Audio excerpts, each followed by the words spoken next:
అదే కాకుండా అసలు అభివృద్ధి ఎట్లా చూసుకుంటే చెత్త పన్ను వేశాడు, విద్యార్థుల మీద వేశాడు, కరెంటు వేశాడు, అది ఇది అని కదా ప్రతి దాని మీద దోచుకో ఇంకంతకు మించి ఇంక వేరే ఏం లేదు. తను దాచుకున్నాడు, తను దోచుకున్నాడు. అలాగే తన మంత్రిగానం అంతా కూడా దోచుకున్నారు. ఇప్పుడు ఈ 9 నెలల్లోనే వాళ్ళకి పిచ్చి పట్టి ఏం మాట్లాడుతున్నారో వాళ్ళకే తెలియట్లేదు. రమ్మనండి, రెడ్ బుక్ కాదు, ఇంకో బుక్ కాదు, ఏదో బుక్ చేసుకోండి. ఇప్పటి వరకు మాకు తెలిసి కక్షపూరిత అరెస్టులు అయితే జరగలేదు.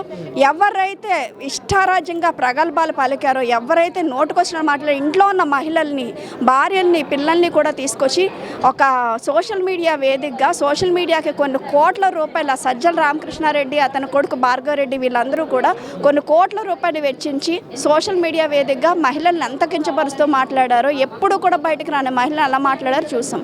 ఈరోజు వాళ్ళు చేసిన తప్పునే కేవలం తీసుకొచ్చి అరెస్టులు చేస్తుంటే అరెస్టులకు భయపడి వీళ్ళు రెడ్ బుక్ రాజ్యాంగం నడుస్తుంది అని అంటున్నారు. మరి రెడ్ బుక్ రాజ్యాంగం నడుస్తుందని మళ్ళీ కొత్తగా బుక్ రెడీ చేయడం ఏంటి, 2.0 చేయడం ఏంటి?